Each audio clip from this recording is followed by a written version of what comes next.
கடவுள் அருள் டிவி நேயர்களுக்கு அடியேன் உங்கள் சிவயோகி சிவசக்திமான் சுவாமிகள் வணக்கத்தை தெரிவித்துக் கொள்கிறேன். எப்பயுமே ராகு கேது எந்தெந்த இடத்துல வந்து அமர்ந்திருக்காங்க, அதனால் ஏற்படுகிற பொது பலன் என்னன்றதை நம்ம முதல்ல பார்த்தாக்கணும்.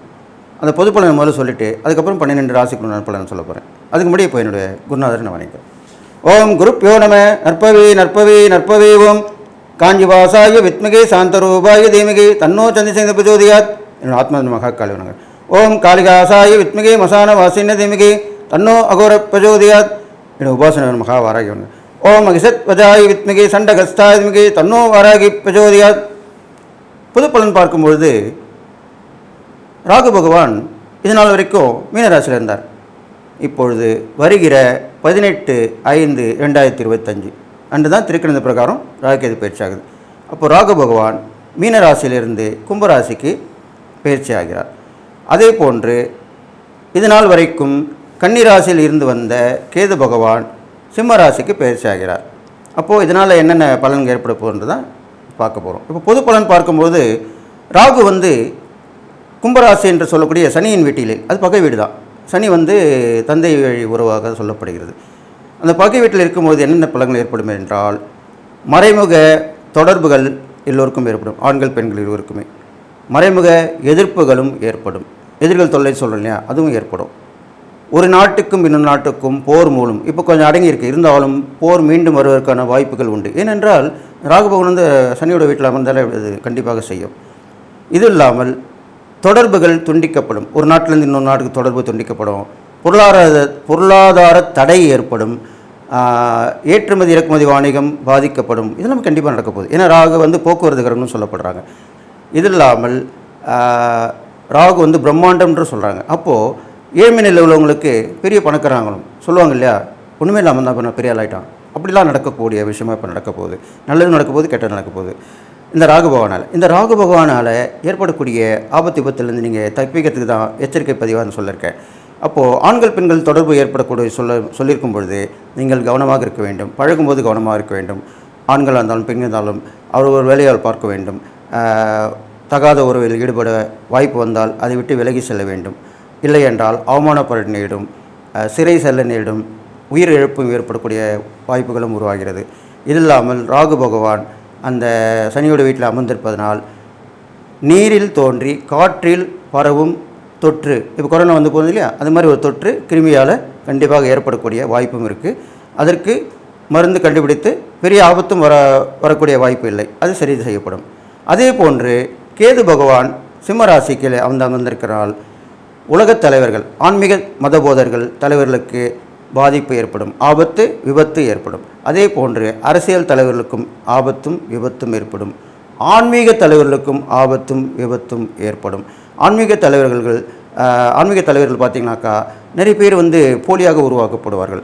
அவர்களும் சென்று மக்கள் ஏமாந்து விடுவார்கள். அது போன்று தான் விஷயம் நடக்க போகிறது. அப்போ கோர்ட்டு கேஸ்லாம் போகக்கூடிய அழக்கூடிய சூழ்நிலை வரும். அதனால் யாரையும் நம்பி ஏமாற வேண்டாம். நன்று யோசித்து நிதானித்து செயல்பட வேண்டும். இந்த காலகட்டத்திலே இந்த கேது பகவான் கெடுப்பார். அதனால் வந்து ரொம்ப ஜாக்கிரதையாக இருக்கணும். அப்போது இறை சிந்தனை வளர்த்துக்கணும். அடிக்கடி கோயிலுக்கு போயிட்டு வரணும். குலதெய்வ வழிபாடு பண்ணிக்கணும். இஷ்டதெய்வ வழிபாடு பண்ணணும். இப்படிலாம் பண்ணிட்டு வந்தீங்கன்னாக்கா இந்த ராகு கேதுக்கு பரிகாரம் சொல்ல போகிறேன். அந்த பரிகார மூலமாக நீங்கள் இறை வழிபாடு செஞ்சுக்கலாம். தான தர்மம் சொல்ல போகிறேன். அந்த தான தர்மம் செஞ்சுட்டு வரலாம். இதெல்லாம் பண்ணிட்டு வந்தீங்கன்னா இந்த ராகு கேது பயிற்சி ஏற்பட கெடுபலங்கு குறைஞ்சி நற்பலன் தான் ஏற்படும். நற்பலன் பார்க்கும்பொழுது இவர்கள் இருவருமே இந்த ராசியில் அமர்ந்திருக்கும் பொழுது பகை வீடாக சொல்லப்படுகிறது. எனினும் இவர்கள் இருவருக்குமே 3 பார்வைகள் உண்டு. ராகு பகவானுக்கு உண்டு, கேது பகவானுக்கு உண்டு. 3, 7, 11 இந்த 3 பார்வைகள் உண்டு. அந்த பார்வைகள் பலன் சற்றே வித்தியாசப்படும். ஒவ்வொரு ராசிக்கும் ஏற்ப நல்ல பலன்களை கொடுக்கப் போகிறது. இப்பொழுது இந்த ராகு கேது பயிற்சி பலன்கள் பார்க்கலாம். இது பொது பலன்கள் சொல்லப்படுகிறது. இது கோச்சார பலன்கள் என்று தான் சொல்லப்படுகிறது. கோச்சார பலன்கள் என்று சொல்லும் பொழுது இது பொதுவாகத்தான் சொல்லப்படுகிறது. யாரையும் குறிப்பிட்டு சொல்லக்கூடிய விஷயமாக இருக்காது. அவர்கள் சுய ஜாதகப்படி பார்த்து கொள்வது மேலும் சிறந்ததாக சொல்லப்படுது. அவருடைய சுய ஜாதகப்படி ராகு கேது எங்கே இருக்கிறார்கள், அவர்களுக்கு இப்போது நடந்து கொடுக்கிற தசாபுக்தி என்னவாக இருக்கிறது, அதில் வைத்து கூட பலன்கள் மாறுபடும். எனவே நீங்கள் இதை வந்து முழுவதும் நம்பிவிடாமல் நான் சொல்லுவதை கேட்டு இறைப்பரிகம் தானம் செய்து கொள்ள வேண்டும். அவர்கள் சுயஜாதத்தையும் பக்கத்தில் அருகாமையில் உள்ள உங்கள் ஜோதிடத்திலே பார்த்து கொள்ள வேண்டும். அடியேனும் பார்க்க விரும்பினால் கீழே இருக்கும் அந்த தொலைபேசியை நீங்கள் தொடர்பு கொண்டு பார்த்து தெரிந்து கொள்ளலாம். இவ்வாறாக இந்த ராகு கேது பயிற்சி பலன்கள் நீங்கள் பார்த்து தெரிந்து தெளிவான முடிவெடுத்து அடியன் சொல்லக்கூடிய பரிகாரங்களும் தான தர்மம் செய்து வந்தீர்களானால் நீங்கள் இந்த ராகுகேது பேச்சிலிருந்து விடுபட்டு நல்வாழ்வு வாழப்போகிறீர்கள் என்று சொல்லி இப்போது 12 ராசிக்குள்ளான பலன்களை பார்ப்போம். கணவன் மனைவி பிரச்சனை தீர, பிரிந்தவர்கள் ஒன்று சேர, தகாத உறவில் இருந்து விடுபட, செய்வினையை செய்தவருக்கே திருப்பிவிட, எதிரிகள் உதிரிகளாக, வழக்கில் வெற்றி காண, வியாபாரத்தில் முன்னேற்றம் அடைய, பணம் பொன் பொருள் சேர 11 நாளில் உங்களது அனைத்து பிரச்சனைகளும் கேரள முறையில் பிரசன்னம் பார்த்து சரி செய்யப்படும். உடனே தொடர்பு கொள்ளுங்கள். ஜெயா டிவி புகழ் மேல்மருவத்தூர் ஞானகுரு அவர்களை. கன்னிராசினியர்களே, 12 ராசிகளுக்கு உண்டான ராகுகேது பேச்சு பலன் தான் சொல்லிட்டு வரேன். அந்த வகையில் இப்போது கன்னிராசிக்கு சொல்ல போகிறேன். கன்னிராசிக்காரங்களுக்கு பார்த்தீங்கன்னாக்கா, உங்கள் ராசிக்கு 6ஆம் இடத்துல ராகு பகவானும் 12ஆம் இடத்துல கேது பகவானும் பயிற்சியாக இருக்காங்க.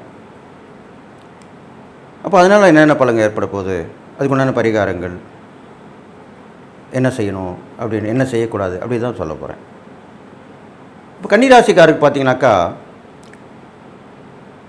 6ஆம் இடத்துல உள்ள ராகு கடன் வழக்கு பிணி எல்லாமே தீர்க்கக்கூடியவராக வர போகிறார். எப்பயுமே பாவ கிரகங்கள் 3, 6, 11 இருந்தால் ரொம்ப விசேஷம் சொல்லப்பட்டிருக்கு. அப்போ 6ஆம் இடத்துல வரும்போது அது ஒரு லக்ஷ்மி யோகன்ற கூட சொல்லக்கூடிய வகையில் அமைஞ்சிருக்கு. அப்போ கேட்ட இடத்துல கடன் கிடைக்கும், கடன் வாங்கி கடன் அடிச்சிருவீங்க, சாமர்த்தியமாக ஒரு விஷயத்தை செஞ்சு முடிப்பீங்க, வெற்றி கிடைக்கும், உத்தியோகம் கண்டிப்பாக கிடைக்கும். அது நீங்கள் விரும்புகிற உத்தியோகமாக இருக்கும். இன்ன வரைக்கும் அந்த உத்தியோகமே விரும்பியிருக்க மாட்டீங்க, அதுவே வந்து அமையும். அப்போ நல்லது நடக்கும். அது இல்லாமல் திருப்பு முனை ஏற்படும், வழக்குகள் ஜெயமாகும். உங்களுடைய வழக்குகள் இருந்தால், நிலுவையில் இருந்தால் போட்டுக்கினே இருப்பாங்க, வயதா தள்ளி தள்ளி போயிட்டே இருக்கும். அது எல்லாமே இப்போ முடிவுக்கு வந்துடும். அந்த வகையில் முடிவுக்கு வந்துடும். இப்போ நோய் நொடிகள் வந்தாலுமே அதுக்குண்டான மருத்துவ பரிசோதனை பண்ணி அதை நீங்கள் சரி பண்ணிக்கலாம். எது எப்படி இருந்தாலுமே 6ஆம் இடத்துல ராகு இருக்கிறது ஒரு நல்ல விஷயமாக தான் சொல்லப்பட்டிருக்கு. 12ஆம் இடத்துல கேது வந்து அமர்ந்திருக்கனால உங்களுக்கு ஞானம் கிடைக்கும். நீங்கள் தியானத்தில் இருந்து ஆன்மீகத்தில் தொடர்பு உள்ளவங்களாக இருந்தீங்கன்னா, தொடர்ந்து ஆன்மீகத்தில் இருந்திருந்தீங்கன்னா இப்போது அந்த ஞானம் ஏற்படும். ஏன்னா 12ஆம் இடத்துல மோட்சஸ்தானம் சொல்லப்படுது. அந்த 12ஆம் இடத்துல கோச்சாரப்படி கேது வந்து அமரும் பொழுது கண்டிப்பாக ஞானம் ஏற்படும், தெய்வ வழிபாடு கிடைக்கும், தெய்வ தரிசனம் கிடைக்கும். சில பேர் மந்திர உபாசனை பண்ணுவாங்க, அவங்களுக்கு சித்தி கிடைக்கும். ஒரு தெய்வத்தை உபாசனை பண்ணிகிட்டே இருப்பாங்க, அவங்களுக்கு இந்த நேரத்தில் கேது பகவான் 12ஆம் இடத்துல வந்து உட்காரும் போது கண்டிப்பாக சித்தினாக்கா அதனுடைய சக்தி வந்து சேரும். அது மாதிரிலாம் நடக்கும். பயணங்களில் வந்து நல்லது நடக்கும், கெட்டது நடக்கும், இடம் விட்டு இடம் மாற்றம் ஏற்படும். இது மாதிரிலாம் நடக்கும்.